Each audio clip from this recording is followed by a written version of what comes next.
إيمان وايلة أكسيدنت اتنرابا ناشا ليطي متبصل قد شكلي اتلا نسيانة بدانا كيسس الانجري لو و بيالباية قريمة إن آتن ينكل باتت بيتا خزموخن يطانة اتلوخن بوقارة مخبرون المنيان التلفون 8 أربع شوا وچا 8 تري وچا 5 خا اشتا يعني توكن بيت injuryrights.com شمي إلى توني كالاغراكس كي يمزمن لشان خلية ديما.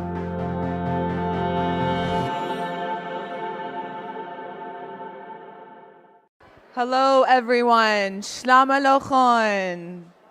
Shlama everyone, Dachitu. Woo! Silent wave, silent wave, silent wave. I'm so happy to have all of you guys here. This is the most important panel and my favorite panel. So I'm really grateful for everyone showing up here. Shnama Lochon, welcome to the Gishru Experience. Here you're going to be hearing a little bit about what people have experienced visiting the homeland, and it'll also give you some insight on their feelings, their emotions, as well. It also may interest you to join us on the upcoming years. So we'll get started. For those of you that joined in the back, there are some seats here. If not, sit on someone's lap. So to get started, I'm going to quickly just briefly go over our team. So we are a team of 4. So if you see any of us around, just come on by and say hi. But without our team, we wouldn't have a successful Gishru trip the last couple of years. Before this team was created, we did have 3 founders. They created Gishru about 10-ish years ago. It originally wasn't called Gishru itself, and it became Gishru about 6 to 7 years ago. So thanks to the founders here, one of them being Joe Denavi, who's right over here, who's one of the people leading the educational panel. So thank you, Joe. Thank you, thank you. So you guys have already seen our poster, but I'm quickly just going to go over the agenda for today. We're going to be starting off from a glimpse of what our experience was, a short feature. We're going to be going over the trip overview and how to apply, and then going into alumni stories and reflections. And then we're going to be highlighting some of our alumni at the end. So I am going to aim for an hour, but please forgive me if it goes a little bit over. So to start off, I want to just briefly speak about someone really important that was on this year's trip. We have Tomas, who runs 2 visuals. Yeah. Thank you, Tomas. Yeah. Thank you. He is basically the mastermind behind all of the content that we have been posting and him himself has been posting. Every single night we would come back and we would just see him working on the lobby, working on his content. And he's just so passionate, and you can see the passion of his work through the video. So we thank him, and we hope you enjoy this short clip.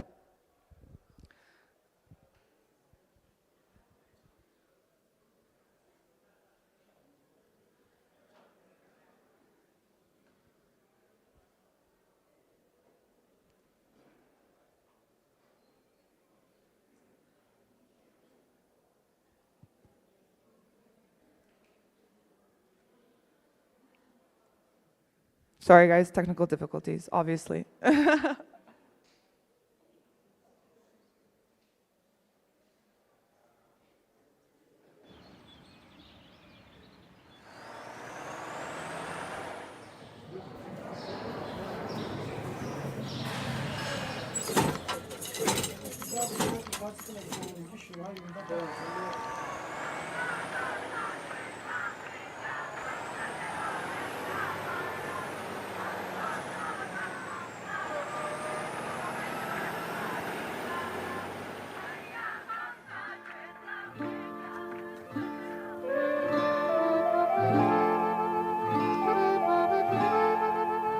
لمن شنخ يا بد نهرن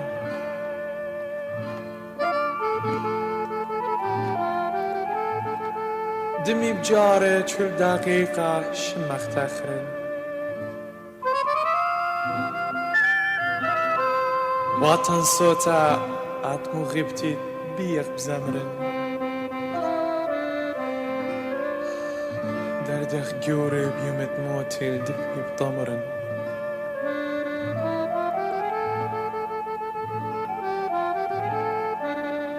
خرابنا بيشي وطن امديناتخ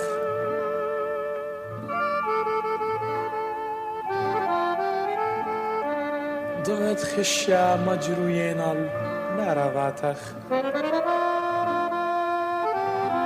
اخ طول يومت ماطن الله خازن باتخ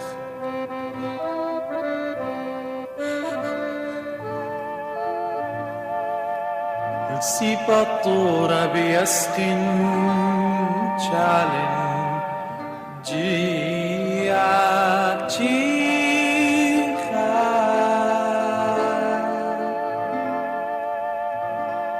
بتمدمين تموتت أريال دماصريخا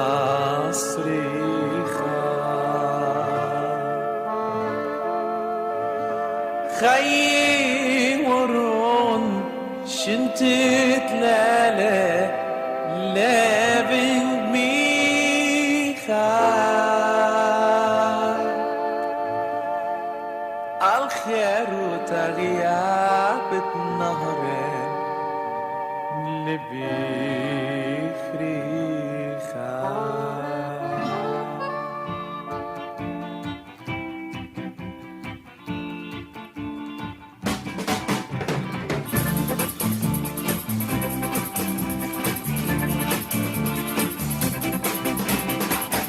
نهرين نطفيبات ليمن شنا معروتات نخرايك داخي بشوقنا وعدو طائلة قد خيي بدوخنا وعدو طائلة قد خيي بدوخنا بالنهرين نطريبات بالنهرين بالنهرين نطريبات بالنهرين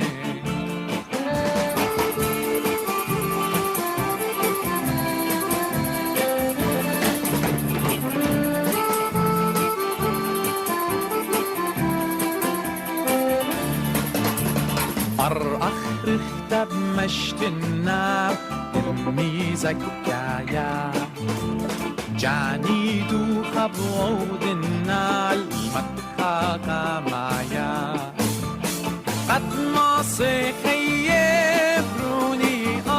آتورايا قد ما سيخيبروني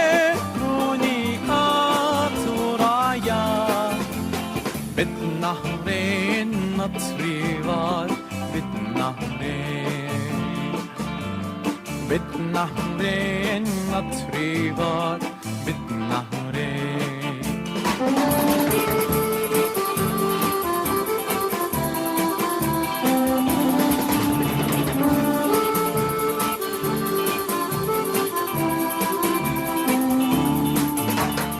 Alrum tatnini bibchalina عجب دارا لبي جرأت بيدي سبح أهل جارا شب خندميان منطنا غفرارا شب خندميان منطنا غفرارا بالنهرين نطريبات بالنهرين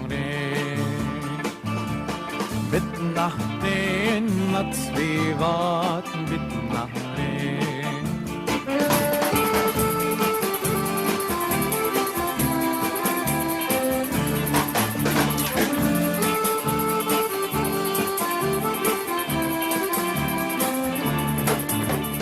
حصلنتي ودبت هايات أرقات بتقوري مخنتي منك زيادة بصار لي صوري صالن وخبت النوم طوراناخ أم خوري صالن وخبت النوم طوراناخ أم خوري بالنهرين نطريبا بالنهرين بالنهرين نطريبا بالنهرين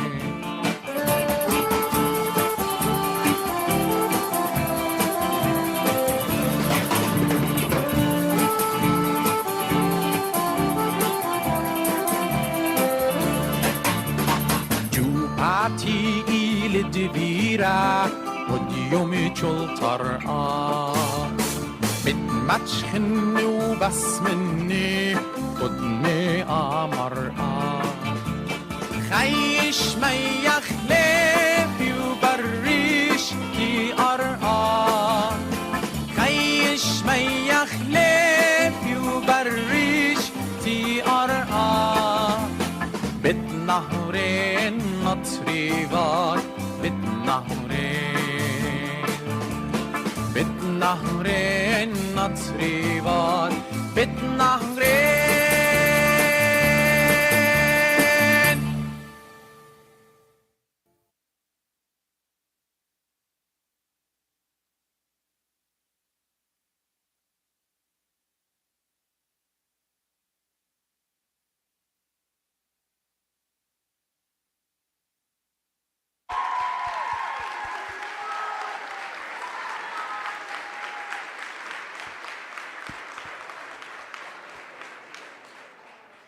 That was amazing. Did you guys like that? Woo! Thank you again to Tomas. Without your content, you wouldn't inspire all of these people to potentially want to go or support or donate. We'll accept all of the above. If you don't already follow Tomas, you could see that he's collaborated on a lot of our posts online, so definitely give him a follow. And if you see him around, have a chat with him. He loves to talk about some of the work he does, right? Yeah, give me 1 second while I pull up this stuff. My bad. Okay, awesome.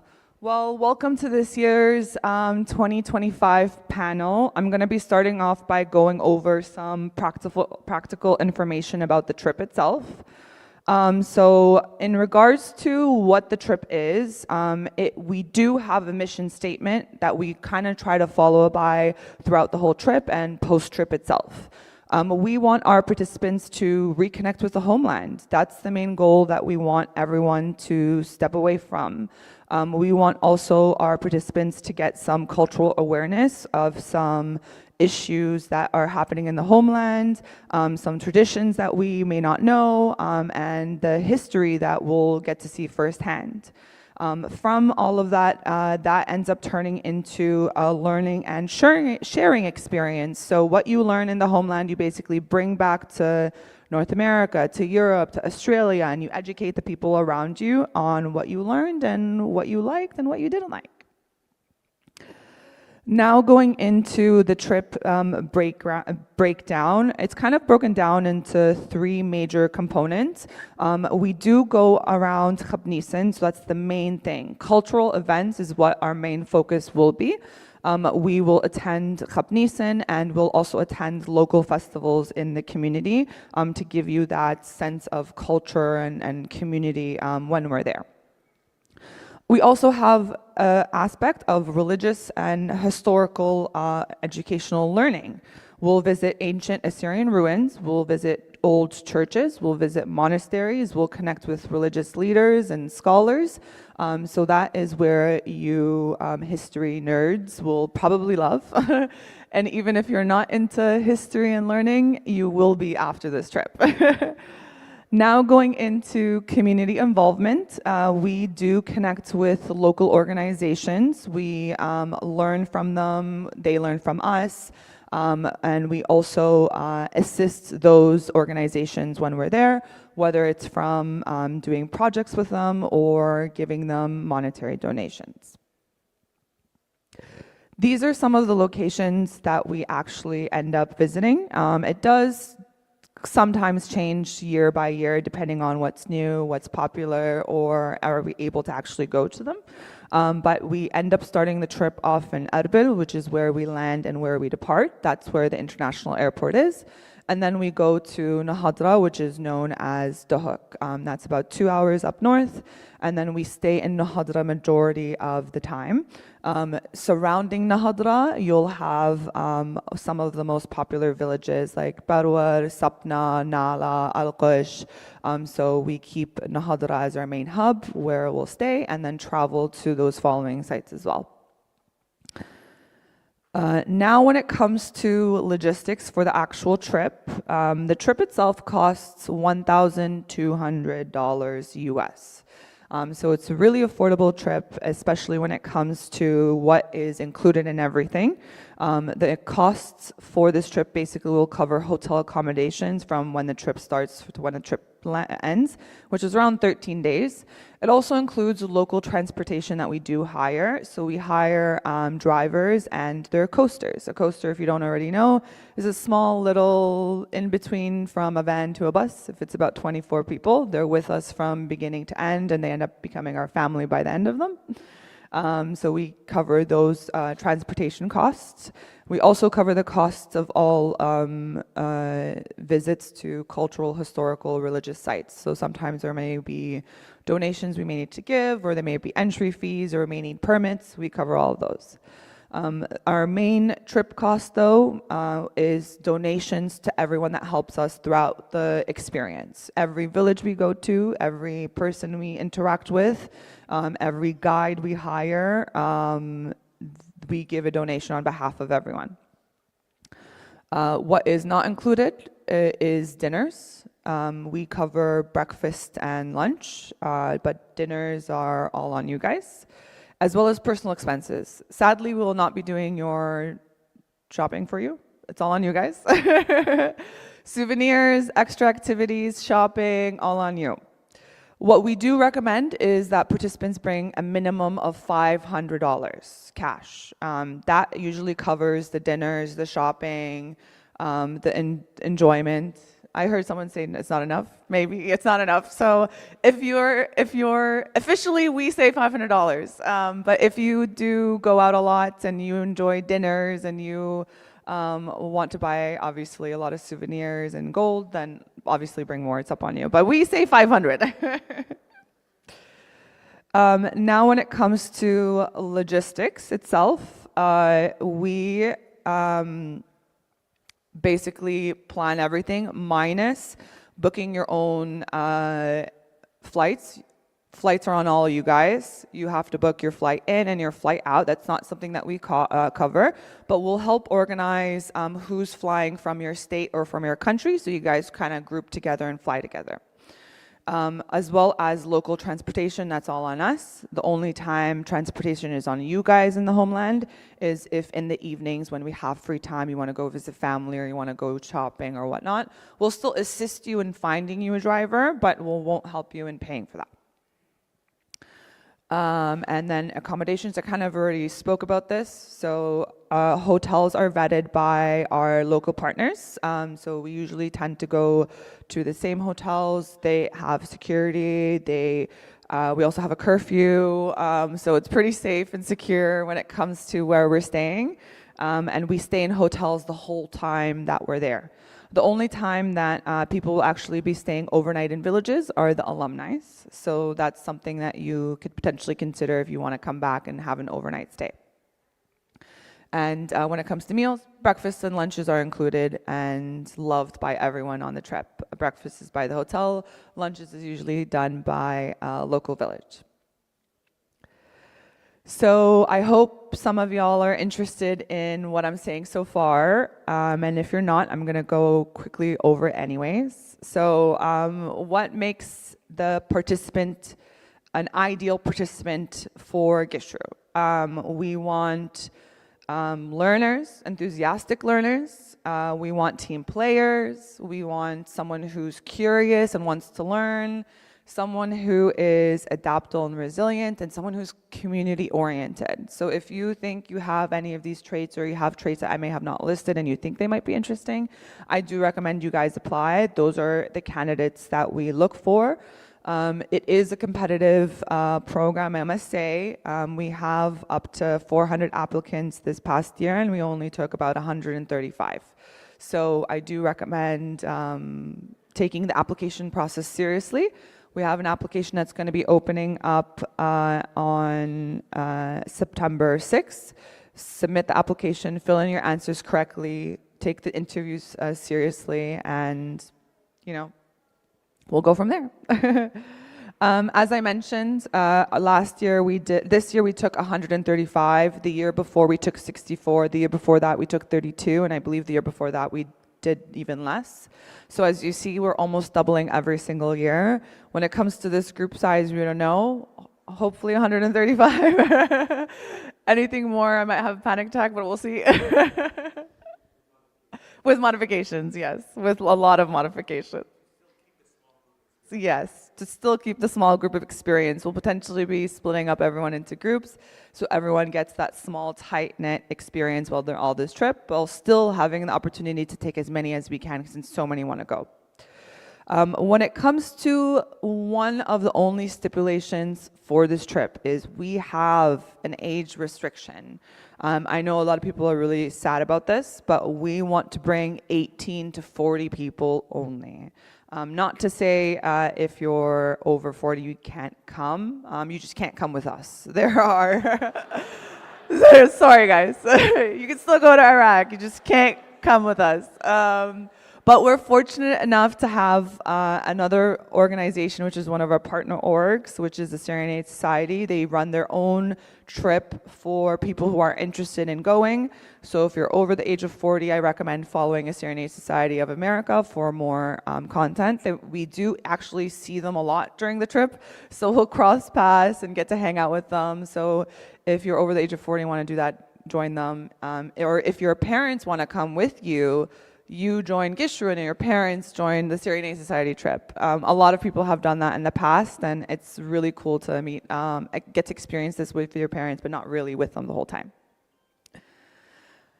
So what's next? You apply. Applications will open next week. You submit your application. After the applications are done, we'll go through interviews. After interviews are done, we set acceptances. Acceptances are sent in waves, so we'll accept a batch of people. We'll wait for them to accept or deny, and then we'll shift over to the next batch. Reason why is everyone wants to go, and no one actually ends up committing 100% until it's time to book their flights. Nerves, obviously, time off requests, and all that stuff. So I recommend getting that sorted now. Like if you're committed to going today, then get your vacation time ready today, because we'll send you a message or email in November saying you have a week to book your flight and book your time off. So we're very fast and we're very efficient, and we try to get everything sorted and organized by January. So we make it on time for March. After the flights have booked and you've confirmed your acceptance, we do have a virtual orientation that we do before we actually get to the homeland to kind of prepare everyone about it. And some of the alumni from this year's trip know that it was a really long orientation. I think it was almost 2 hours. So I'll work on trying to split it up, but it's very detailed, very informative, and kind of answers anyone's questions and concerns about the actual trip and what to expect. Now I'm kind of done talking, so I'm gonna be going into alumni insights. Alumni insights is something that we started doing last year. It's kind of my favorite thing. Instead of having 1 or 2 people speak, we're pretty much gonna have 20 people speak today. They're all from the 2025 trip. So for alumni, I'm going to call out your name, put your hand up, and I'll come bring you the mic, and you'll answer what they'll say. Try to keep it to 2 to 3 minutes, please.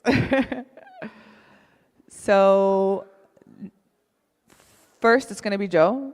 I didn't tell you about this, but Joe, what were the goals and missions when Gishru was officially founded in 2012, and how have they evolved since then? Thank you. Thank you, Adrana, for the heads up. I've been planning all these panels. You never told me I was going to be speaking. So when we first started it, it was to just have a connection to the homeland. We heard the homeland through the stories of our parents and our grandparents, weaving, how they lived and the community, how close they were, and, like how the traditions and culture. And when you're in the diaspora, you don't have that connection, like you could try to, it's like a memory, but it's not yours. And so the idea was just simple, like we want to connect with the homeland. And, for a large part of our modern history, as our parents and can confirm, is that it was not possible to go, just pure from safety standpoint. These were regimes were in place that were very oppressive and persecuting our people, and so it was not a chance for us to actually go. So we kind of saw it after 2003. Of course it got worse right after that, but then we saw like a lull that it was an opportunity for us to go. And I do want to give a credit to the Syrian Democratic Movement. They kind of linked this up and brought a couple of youth back in 2007 or 2008. And when they went and they came back, they're like, oh, it's not that big of an issue. There's people there. We have a vibrant community. And so that's how we started initially. So it was just to connect. We wanted a piece of our homeland. We were tired of us talking to our friends that are not Assyrian. They're able to go visit our homeland. They have homes in the homeland, and we don't have that. We're like, hallucinating because we don't have any connection. We hear these memories, and we're like, yeah, we're Assyrian, but we're not living it. So it started off with that, and then over the years, our vision has completely changed. We are no longer just a travel organization. We're not a trip organization. We are essentially, in our DNA, we're an advocacy organization. Because our community in the homeland is not at the level where we could do tourism. There's a lot of grave issues going on with our community there that we will lose a homeland completely. We'll have no people in our homeland. So we don't have a time. It's not time for tourism or just going for a leisure trip. That's why Adran talked about our qualifications to be on the trip. We are raising advocates that are armed with information because they're getting it directly from the homeland. So we went from we want to connect just to our history, our land, our people, our culture, to we're advocates now, and our organization is essentially an advocacy organization. Is that good? Okay. Thank you, Joseph. Thank you. Okay, next question. What was your first impression of the Syrian New Year celebration in the homeland? And that is for Ramel Nisan. Hello.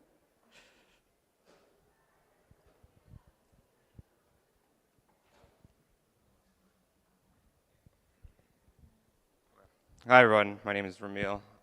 So for me, the Assyrian New Year Festival, I think that was probably my favorite day in our time being in Iraq.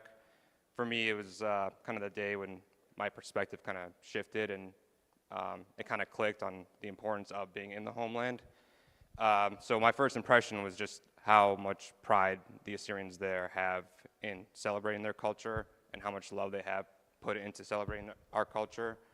And so if you think for us, in the diaspora communities, we think about the food festivals we've been to or our New Year celebrations. The people in the homeland, they take that kind of to a whole nother level.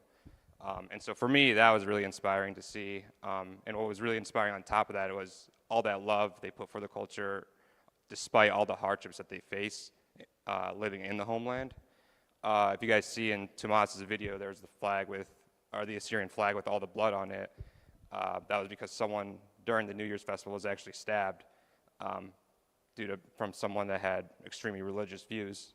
So, but despite these hardships, it was very inspiring to see those Assyrians in the homeland, despite the hardships, they still love their culture. How you get to see how important it is being Assyrian to them. And so for me, again, that was very inspiring. I feel like that's something, if being Assyrian is important to you, you need to see something like that, bring it to yourself and bring it back to the communities you have in the diaspora. So, thank you.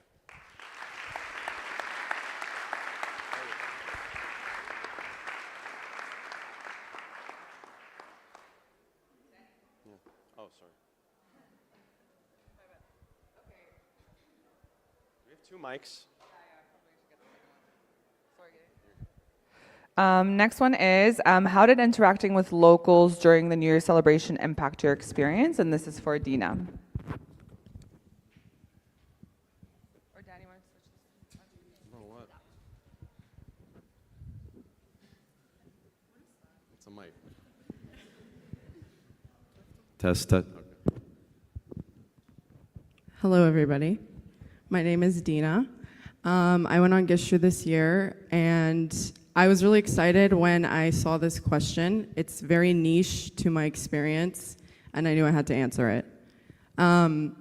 Interacting with the locals during the New Year's parade was the turning point of my experience on Gishru. I remember, as Ramil mentioned, and you guys all probably saw it on the news, there was a terrorist attack. And I remember I was walking in the parade and I saw the flag and I thought that it was fake blood. And I was thinking, who would put fake blood on a flag? That is so weird. And then we got to the parade and I heard what happened. And I immediately started freaking out, as one would. Coming from America, we don't have stuff like that. And I remember I was talking to these two girls from Ankawa, and they were both younger than me. They're very young. And they're like, did you see what happened? And I said, yes. And I remember I asked them, why aren't you guys freaking out? Why is everybody still dancing? Why is everybody still singing? Like, shouldn't we go home? Aren't you afraid? And they told me, no, we're not gonna stop, because they want us to stop. And they had a very strong front on, but I knew that they were afraid. They're young girls. And it's very humbling to have two people who are younger than you and less fortunate than you, comforting you in a place that they live in and you don't. Something that happened to them that would affect them more than it affected me. And they stood there and they comforted me and they reassured me. And that was very humbling. And I will never forget that conversation. And I will never forget those girls. And that changed the entire experience for me. Thank you. Thank you. Next question. How has experiencing the Assyrian New Year's in the homeland influenced how you celebrate or appreciate the holiday now? And this is for Thomas.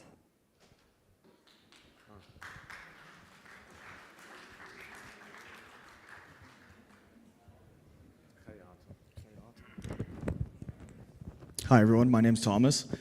For me, look, I'm a very proud Assyrian, but I'll be honest, to me, Assyrian New Year's was just another day. Every single year, it would come around, and whether we celebrated or not, it wasn't something where, I'd be upset or happy about whether, we went out to do something or, we celebrated it. I'd basically call my dad, my mom, Happy New Year's, and that was it. But if you ask my friends, you know, I'll always find an excuse to dance. I'm the first one to hear some Assyrian song and start dancing, but Assyrian New Year still, I don't know what it was, maybe just being here. You know, I'm from Toronto, we still had celebrations. You know, we could go to the CN Tower, they would change the colors. It still didn't really feel like something that special to me. But when we went home, I genuinely, and home I mean Iraq, I genuinely mean it when I say when we walked into the festival for the first time, it just felt different. Like seeing the locals there, seeing everyone celebrate, you know, there's purpose towards what we're doing here. You know, the Khigga felt different. And I know that sounds crazy, but like, you know, even here, it's fun. You know, the singers are amazing. We're all having a great time. But to be home with the locals and see them smiling, see them, you know, appreciating us coming home to celebrate Khab Nisan, there's no feeling like that. So now, you know, I'm excited for Assyrian New Year's. I can't wait for it to come around. Whereas in, you know, the past, it was truly just another day. So it's changed it now because I know how they celebrate back home. I know that to them, it's not just, you know, a day that passes by and, you know, they just call each other, their friends and family and say, you know, Happy New Year's. No, like there's purpose behind it. This is our history. We're truly celebrating something and it means a lot to them. So now, you know, every year I want to do something. You know, God willing, there's another chance to go back home and to celebrate with them. The smiles on their faces to see us go and truly be proud to be Assyrian and celebrate our history was something I'll never forget. So it's changed. It's no longer just another day. It's something that's a part of me now. It's a part of our history. And I can't wait to celebrate Khab Nisan this year. Thank you. Next question is, would you recommend this experience to others, and if so, why? And this is for Nairi, who went twice, 2023 and 2025.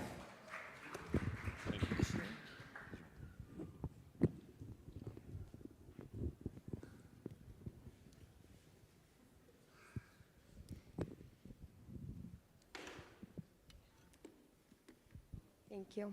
Hi, everyone. I'm Nairi, and as Adrana said, I went in 2023, and I also went this last year, and I feel similarly to everyone that's spoken. I feel like the first time I was in the homeland in 2023, it was with Adrana and Danny and Sarah and Joe, and there was nothing like it.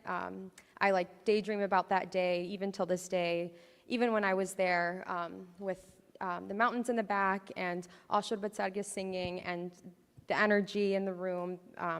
There was nothing like it, and there's nothing that's ever compared to it. And so yes, I absolutely do recommend going to the homeland to celebrate the New Year's in the homeland, and you won't regret it. Thanks.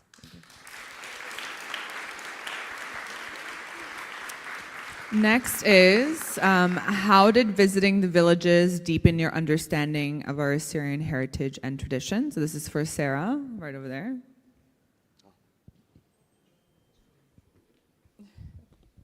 Hello, everyone. I am Sarah. When we visited the villages, I was truly inspired to see how they preserved our culture with food, clothing, with the language. But what stuck out to me the most was how they used weaving as a form of preserving culture.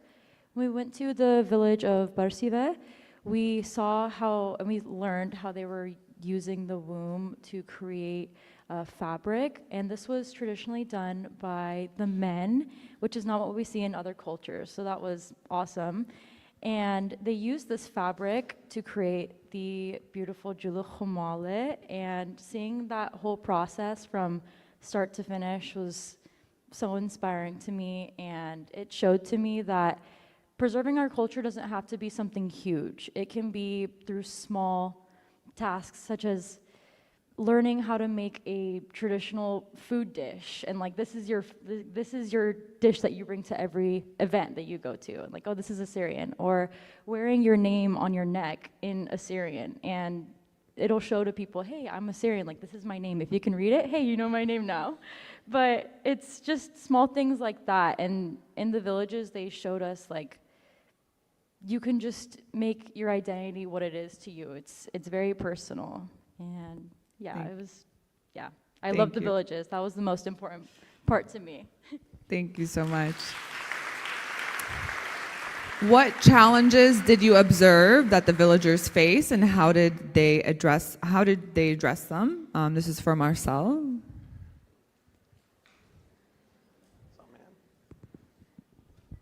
Hi, everyone. My name is Marcel. So there were two main things that I observed when it comes to challenges. And the first one was the remote geography of the area. Because a lot of these villages were up in the mountains or really far from a lot of the bigger cities. I think we drove around 2 to 3 hours to get to almost every village. Some were closer, but because of that, they lacked access to a lot of basic needs like healthcare and just other resources that just were not easily available in the villages. For example, when we went to the village of Nala, a lot of the people there got to go to a mobile clinic, like a mobile pharmacy, which was really cool and something I've never seen. And this was addressed by different organizations like Assyrian Aid Society and Shlama Foundation, who also have like a really big presence in like Al-Khosh. The other challenge I noticed was because we were an ethnic and religious minority in the region, there's a lot of job instability and economic instability. So all of our coaster drivers, for instance, there was moments where they were not paid for months at a time. And a lot of them stated that this is a primary reason why people leave the homeland, is just because there's not a lot of resources. And from my understanding, the way they addressed those was through different political organizations, organizations and delegations in general. And a lot of people just try their best to kind of advocate for our people over there. So yeah, those are the two challenges I observed most. Thank you. Next question. What cultural differences stood out to you, and how did you process them? And this is for Maureen. Hi, everybody. My name is Maureen. It's nice to see you all. This is a hard question because I think if you think about it, it feels like there's probably going to be a lot of cultural differences. And I think going into it, that's what I expected. And what I saw that there's many more similarities than differences. But there were a few things that really stood out to me. I'm from Canada, and I think Canada is very similar to the United States. You have people from all over the world all the time. And sometimes you don't feel like you belong. You stand out. You look a little different. You feel a little different. You're an immigrant, but you're also North American. So going back home, I thought we'd have really different mentalities. But I look in the face of everybody, and I see their features are my features. Their faces are my faces. And I felt so seen, and I felt so at home, and I felt like I belonged for the first time. And on top of that, I've traveled to many countries, and I've never stepped foot on soil, and I said, this is my land. And I never thought I could have that opportunity.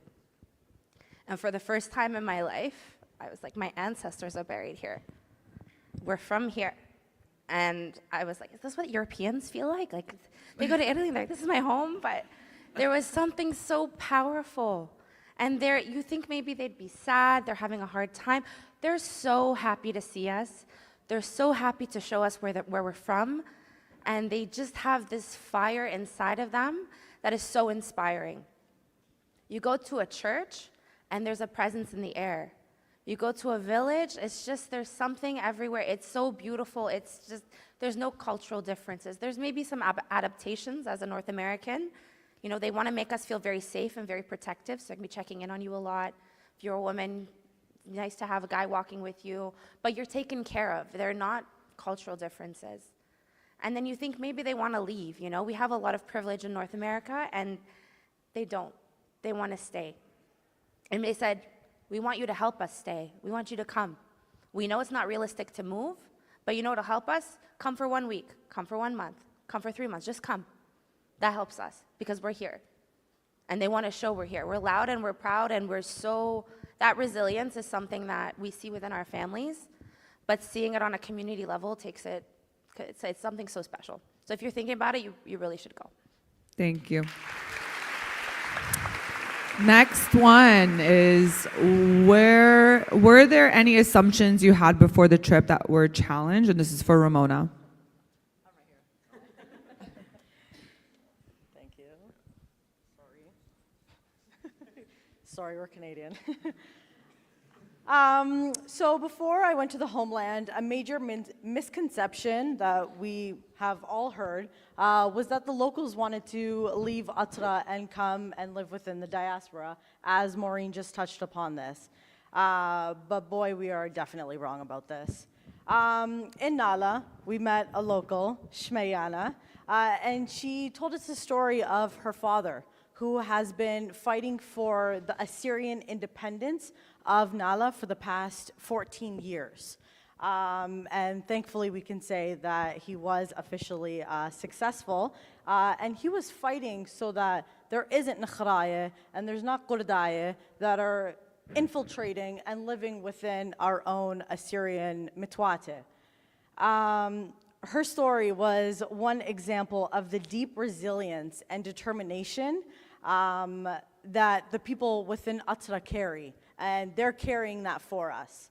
Now, the common misconception of us within the diaspora is that we do not speak Assyrian, and sometimes it is true. When the locals were telling us their history of the village or what the Qurdaya have done to them or what they have been exposed to, they actually apologized to us because they did not know English. They were apologizing to us that they were speaking our mother language, and that was very difficult. And truly, a rude awakening, it should be to us all. So across every village that we visited, there was a reoccurring theme. The locals do not want to leave, again, as Maureen said. They want us to return to the homeland. They want us to preserve our language, our culture, our traditions. It's our identity. Because back home, they are fighting in their schools, in the education system that we all saw, and they are very poorly equipped schools. They're fighting for all their books to be in Assyrian because they don't want their kids to be learning the education system in Kurdish. And that comes out of our own pockets. It's not covered by the government. So that's also now a financial hardship that they don't have the luxury of that expenditure. So I just want to say it is our duty, it is our responsibility to preserve our language. It's not too late. Practice with your friends and your family. Listen to Assyrian music. We have some really good Assyrian movies. I love them. We don't want it to be our generation to make our language go extinct. We do not want to be the reason for it, because that is a very scary thought. Another thing I want to touch on, in case you are thinking of going back home, I know something my parents were very in fear of, is the safety of going back to the homeland. Obviously, being a Christian minority and going to Kurdistan region, there was a little bit of fear there. I know from my family. I can assure you guys, we were very safe, we were very protected, not only through Gishru, but there was a special organization named Khuyada, and they did protect us, and we love them very much. So yeah, that's it for me. Thank you. Describe an interaction with a student or a teacher that stood out to you the most, and this is for Mari. Shalom Aleichem, I'm Mari. So there's two things. I love children. I teach kids, I teach them dance, I try to keep it up. But we went to the school in Semele, and there was a few things because it hit pretty deep. Knowing what they go through isn't the greatest. They fight for things, and these kids are so smart. Can you do math in Assyrian? Can you do science in Assyrian? You can't. Like, they can. We were outside. My sister thought, let's give them a token of appreciation. So she did little goodie bags, and a lot of you were there. You guys helped pass them out. And I saw a kid on the roof, and he's yelling at his friend. He's like, Geggi honrish gare, like look at me. And I'm like, oh my gosh, they're enjoying with so little. They have nothing. and they're doing so much out of what they can. Sorry, it's like touching, sorry. And then I spoke with the principal. I went in with my sister, and we told her we have extra goodie bags. Please, like, I don't know if we've missed anyone. Can you please give them? And then she asked me, can I give them to the teachers? I said, please do give them to everyone. Like, it's just something small from us. And she goes, to you it's small, but to us it's a lot. Like, just a goodie bag that had snacks and like just a little appreciation went a long way. And we stood there and I spoke with her, and she's like, don't cry, don't cry. We're all good. We're fighting for what we want. My kids are learning. These children are all learning. And so, but seeing the conditions of the school just broke my heart. Like, you can't sit, you're sitting on cushioned chairs. They're sitting on wood for hours, learning education in Kurdish. Like, it's just how it is. But their education system, they're so happy. So if you can go back, go back. Thank you. What are some ways you think Gishru and our Assyrians in the diaspora could support the education system there? And this is for Carolina. Try to keep it under 2 minutes, guys. Thanks.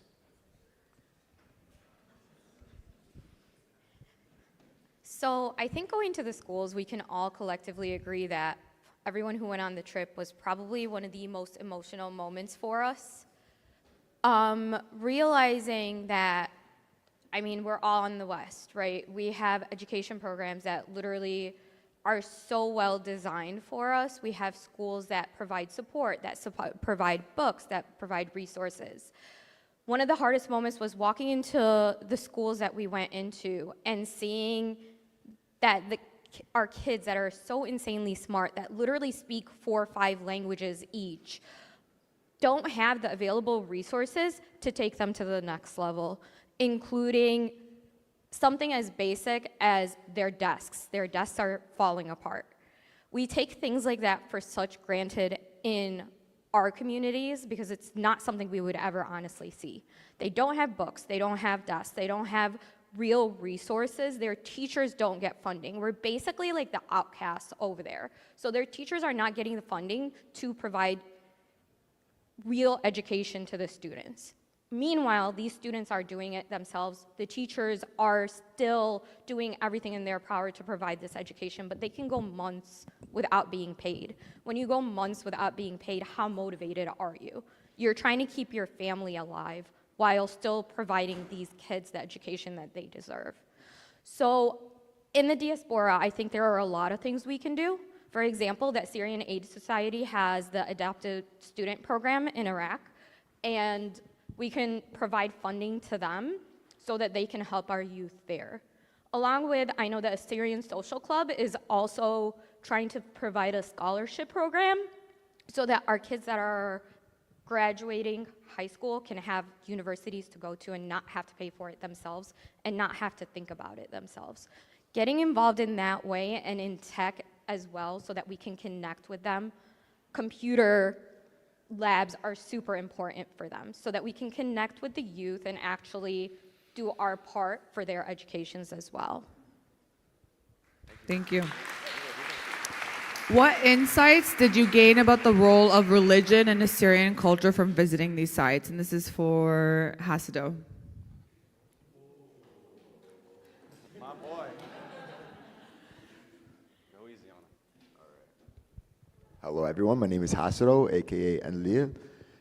So the insights I learned was, the church is truly the foundation of like almost every village there. Every village there began and revolved around a church. So that was their faith around God really brought together the community. And going to the churches there really hit different compared to the churches here, because you can really feel like the history behind the churches and the weight behind it. Like, it's not the most extravagant churches, big. Some of them are little huts, but when you go in, you can just feel the history behind it, and it really hit different there. And also, like, saying you're a Christian here compared to there is very different. Here, a lot of people just say, yeah, I'm Christian. They just walk the walk. There's no risk behind it. But there, when you say they're Christian, you're also walking the walk. There's a little bit of risk involved, right? So it hit a little bit harder. And that's all I have to say. Thank you. Thank you. Next is, how did meeting local families and children impact your experience? This is for Claudine. Hi everyone, my name is Claudine. I'll make this short and sweet because 2 minutes. So basically meeting the local families and all the children, I feel like made my experience, in fact.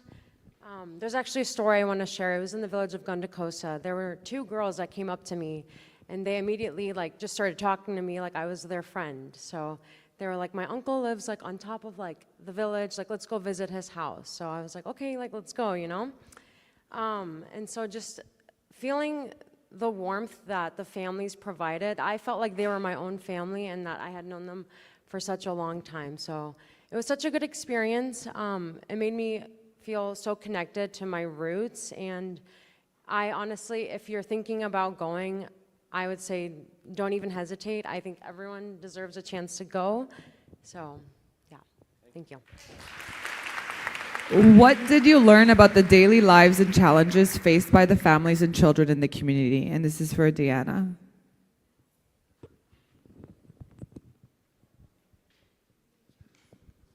Hi, everyone. So we touched about this a little bit earlier, but I wanted to share the experience that I had as a pharmacist. I was very interested to see what is the access to healthcare that the locals have in the villages. Are there doctors, are there clinicians that take care of sick people? And we were very fortunate to see a pharmacist and a physician that has a clinic that's funded by the Assyrian Aid Society that supports the locals and rotates through villages. Every few days and weeks, they'll go through a different town. Which is amazing, but on the flip side, simple things like insulin for diabetes, they had no access to. I spoke to the pharmacist and I was like, what do you need? What can we help get you? And he said, we don't have medications for children a lot of the time. We might have some stuff for adults, but if a child needs a specific pediatric medication, it's not available for them.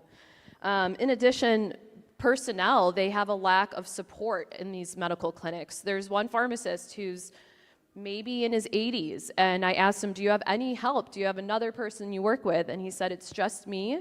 I want to retire, but there's no one who can take over my role, so I'll continue to work until they can find someone who can help. So my goal is to bring awareness to this. I talk to this about all the time with healthcare providers in the US. We're very fortunate with what we have here. They have very little access to medication, and we need to work to make a difference in that aspect. Thank you. Can you share a particular story or moment that was especially moving or impactful for you during your time in the community? And this is for Susanna.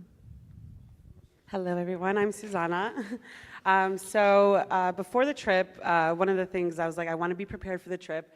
I want to know where my family is. So my dad's side, I already know he's Eshatnaya, he's Nashimatha, and I know the family names and everything like that. So I wasn't very familiar with my mom's side. So I knew she was Bnamatha, and that, part Urmi as well, but I didn't know anything about my Bnamatha side. So I found out my grandfather was born in Nala, so I knew that my grandfather's name was Lazar Bikoka, so I was prepared. When we went to Nala, I asked the village leader, I said, oh, my grandfather was born here, and his name was Yachanes, and then I said, my great-grandfather is Lazar Bikoka, and then he's like, oh, we know about Lazar Bikoka, so he told me a story about my great-grandfather, and I have a voice recording from the village leader that I'd like to play. It's very short. So it was just very, I'll get to the actual question. It was very impactful because we have a connection, right, to our culture, to our families, and like the community, right? But I've always been missing this part, right? I knew that my mom was born in Mosul, my dad was born in Baghdad, so, obviously we didn't visit those places, so it was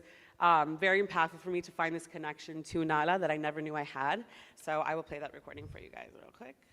لازم بكوكا إيوة من خا جوري جبارة بشمة مشامها ويجونالا وإيوة من دمقامة ريرثان النالا تيلسيتي ويجونالا وإيوة جوجيش دليوي جواسكرواس الجيش دليوي فجو بلاشت قشرة فلوجة يمريوالا بلاشت فلوجة بلاشة من عرباي واوا لازر بكوكا واسكرواس تاو مني قبل شقليل وقشرة مقتل ولا خامن جوان قيتامة وشم دي جلو فقلت بيوه شوري وقامة تشاوري بدو قشرة من بتخي ويشرب شم هدية سيل خرب أمه ولا يطرمودي تخمنايا بيو شورة بيشرب راس بيكو كمل ليش شورت من أنا مقتلي خجا ورا لخا أو يشرب باج موت بشم دوجا ورا تيقطي لا تيل سادة أي متاني ولا أو هاسن تقمن أنا لا تخلي أنا مديان فإن إلى مديان لازر بيكو كمن. So that's essentially the gist of the story. But I found this, it was just so moving for me to find this connection to Nala that I never knew I had. And just to hear stories about my great-grandfather and what he did for the community there in Nala and what his sons did. My mom's uncle passed away in Nala, protecting the village. So it was just so impactful to hear these stories passed down. And the village leader is very young, I think maybe 40s, 50s. So he heard these stories from his father and so on and so forth. So yeah, it was very impactful for me and having this connection to Nala. So yeah, thanks. How has your experience with the community influenced your perspective on global issues or cultural understanding? And this is for Michael.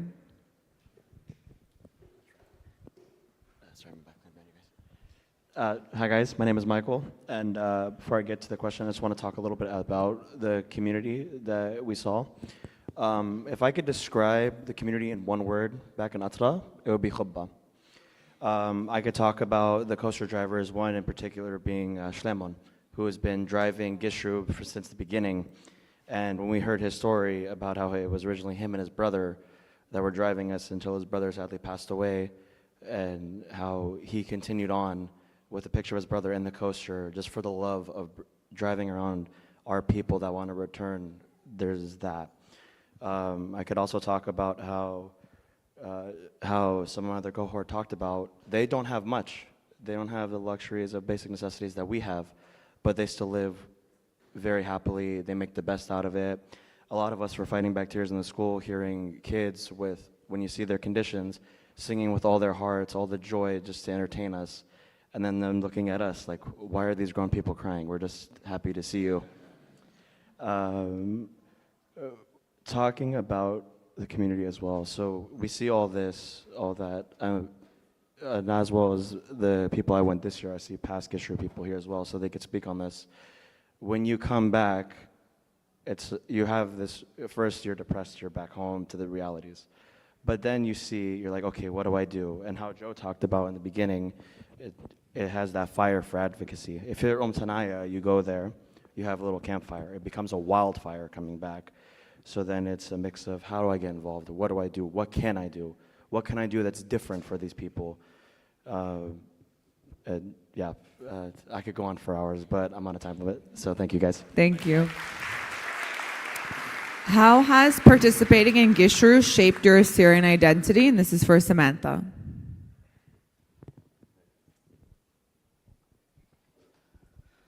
Hi everyone, Shalom Alochon. So this year I did go on Gishru, and for those of you who don't know, I'm not full Assyrian. My dad is Chaldean Catholic and my mom is Filipino. So I didn't even grow up speaking Surat, and I can't even understand it to the full extent.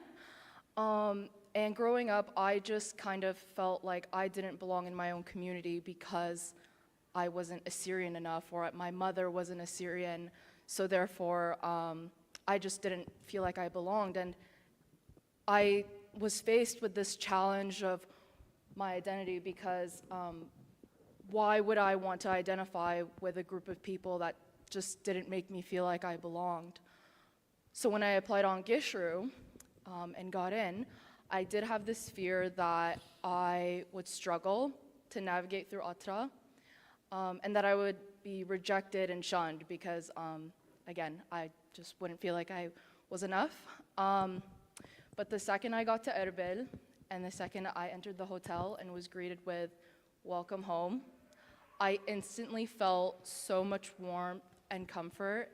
And throughout the 2 weeks that I was in Iraq, I got to meet so many new people and interact with the locals, interact with Khoyada, make a lot of new friends, and kind of share my story, and just receive so much reassurance that I am Assyrian, and going on Gishru really like solidified my identity and confidence that even if I'm half, I was Assyrian at the end of the day. And by the end of the 2 weeks, I was never going to question my belonging ever again. And I can proudly stand here and say that I am Assyrian and I'm going to die Assyrian.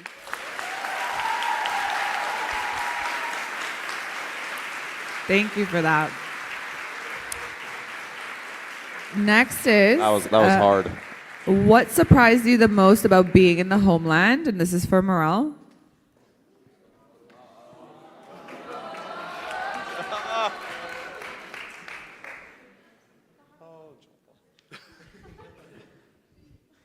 Hi, everyone. Oh, wow.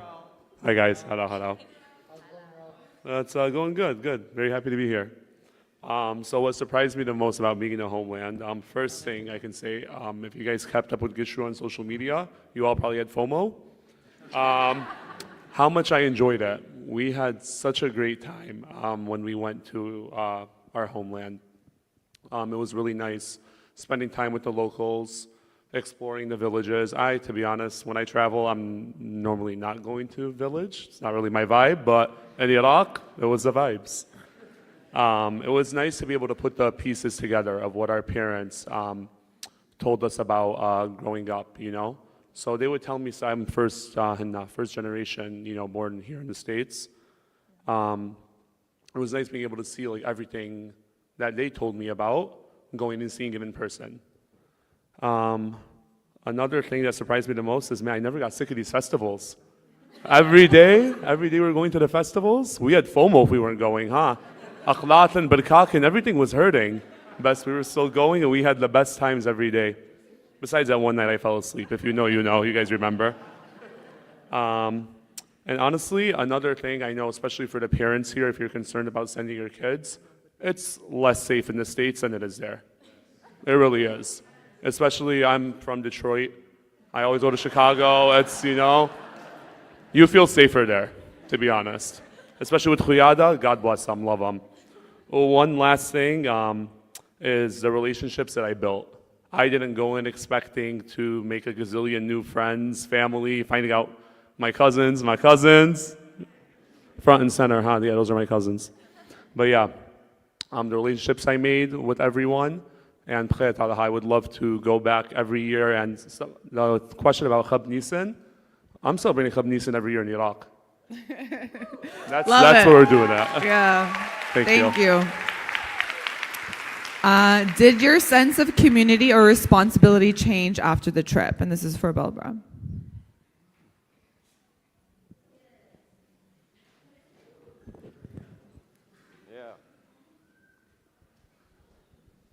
Hello, everyone. My name is Belbra. Short answer is yes. For a couple years before I went on Gishru, I really wanted to get involved in the Assyrian community, join an organization, do something, but I didn't know what to get involved with.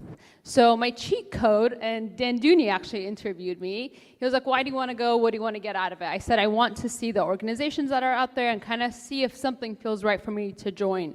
I did keep the promise. I joined the Assyrian Aid Society of Los Angeles. I'm proud to be on the team.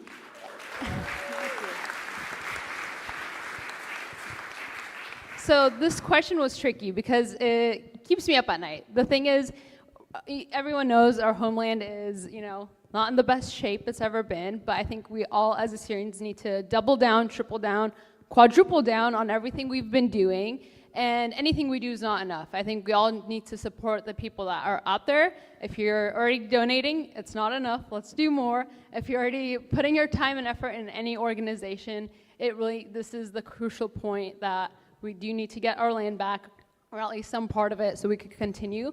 We have done 6,775 years, and I don't know about you guys, but I don't think we should stop here.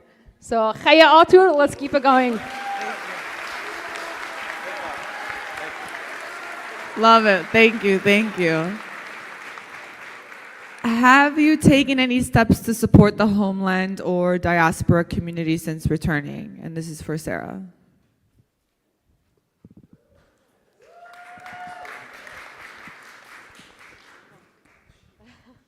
Hi, Shalom Alochen. My name is Sarah. So to support the homeland, actually, it's really important to just stay connected. We live in a time of social media. Add them on Snapchat, add them on Instagram, see if they need anything. But towards the diaspora, I come from Belgium. We have a big Assyrian community, but we have no organization. And I came back, and I promise you, if you go to Gishru, you'll come back very, very inspired. I came back and I said, I'm done waiting. I started an Assyrian organization in Belgium. So, yeah, thank you. Thank you, Sarah. Now, last question is, what advice would you give to someone considering applying? And this is for Inanna.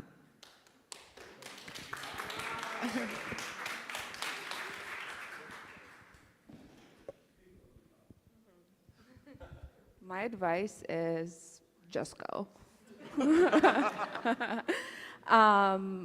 But no, seriously. So I actually do have family in Iraq, and I've been to Iraq many times before Gishru, and I got to go with Gishru in 2025.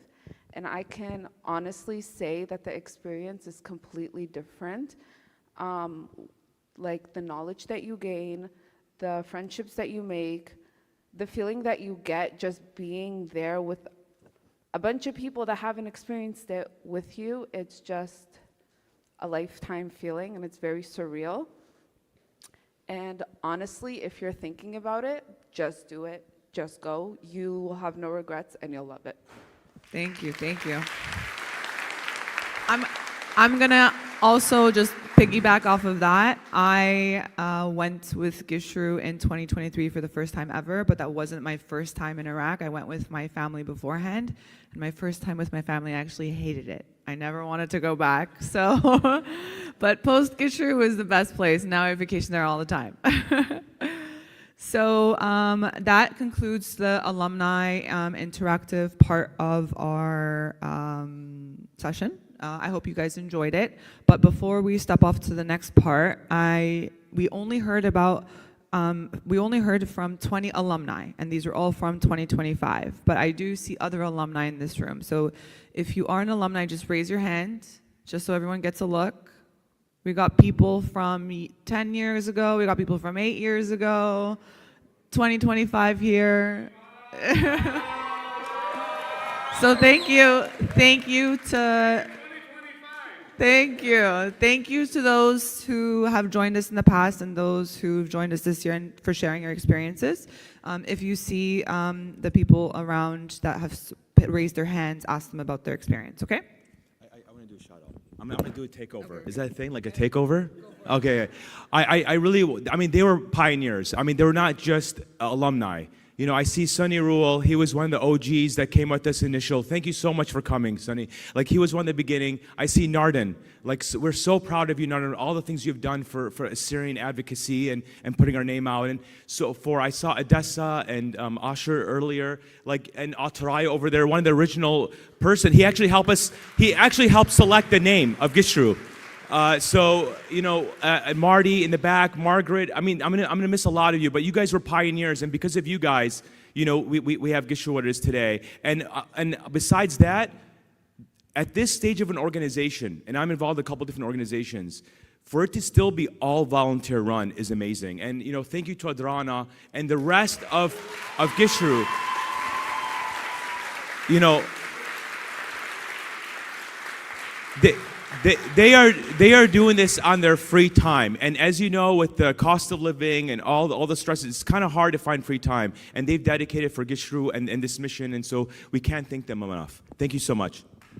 Thank you. We're not over yet. We're not done yet. So you heard about some alumni that are actually here, but we're going to quickly highlight some of the successes that we've seen from our alumni. It kind of is broken down into 3 types of categories. Our success of alumni is they become leaders in other Assyrian organizations. They join organizations, they help out, they give back to the community. Second is actually visiting the homeland without Gishru. To us, that's a success. That is a return to our natural home. So they either visit often and visit frequently by themselves, they visit with their family, they go back, or they move back. So that's, to us, is a success. And last, what we like to highlight is we inspire people. We inspire people through art, through music, through social media. So that's something that we like to highlight today. So I have a couple people that I quickly want to go over. First one is Anthony from 2023. He joined Assyrian Aid Society, joined Assyrian Youth Federation of America, and founded the Assyrian Chaldean Youth Society of Detroit. Just a quick quote, Gishru helped me build bridges with a community I wasn't a part of and gave me the confidence to turn my passion for our culture into action. So thank you, Anthony, for your work. Next is Jason, went on 2022 and 2023. His accomplishment is he founded the Assyrian Appreciation Instagram page. It's one of the largest Assyrian educational platforms. What he would like to say is, Gishru showed me what true resilience looks like. The youth inspired me with their strength, pride, and drive, and that lit something in me to create Assyrian Appreciation. So thank you, Jason, for your work. Now the return, back to the homeland. We have Jenny, who went in 2013, 2014, 2019, and actually returned to the homeland for 2 years. What she would like to say is, I don't think I'd feel as deeply rooted in my identity as I do now without Gishru. It paved the way for me to return. Thank you, Jenny. Now we have Ornina, who went on the trip in 2023 and 2024. She not only did return, but she spent most of her time during her return visiting villages, connecting with organizations, and getting deeply rooted in her faith as well. What she would like to say is, Gishru showed me the hospitality of Iraq and gave me a sense of community I never expected. So thank you, Ornina, for sharing your thoughts. Now we have Atsurina, who did visit in 2011. So she actually returned and is still there. She returned December 2024. She did just not return alone. She returned with her husband and her 2 children, who are American born and raised. So props to her for doing it. What she would like to say is, I don't know if I would have made the move to Assyria if it wasn't for Gishru. So thank you, Atulina, for sharing your experiences. We'll see you next year. Now going into inspiration, we have Daniel Shukwana, who went on 2024's trip. His inspiration is inspired in his TikToks and his Instagram reels. He uses comedy in his skits while using saying it in Sudeth. So props to him for that. He would like to say our responsibilities in the diaspora is heavier than I thought. Gishru reaffirmed that my path was to celebrate and represent our culture with pride. So thank you, Daniel. He's right over there. So that ends the panel. I hope you guys enjoyed it. Please, if you're interested, come speak to myself, our committee, our alumni. Follow us on Instagram. Applications open September 6th. Thank you so much for patiently being with us today, and have a wonderful day, everyone.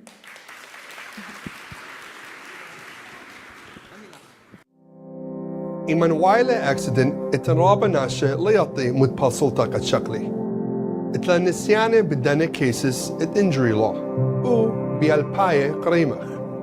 إن آتن ينكل بتد بيتا خزموخن يطانة اتلوخن بوقارة مخبرون المنيان التلفون 8 أربع شوا وشو 8 تري وشو 5 خا يعني توكن بيت injuryrights.com. شمي إلى توني كالاغراكس كي يمزمن لشان خلية يما.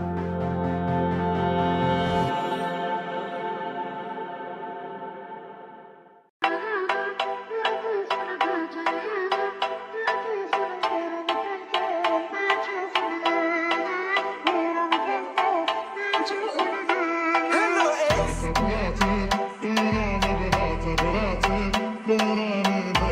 نغبي ومراني ليلة دمي نغبي ومراني ليلة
شطر نظارة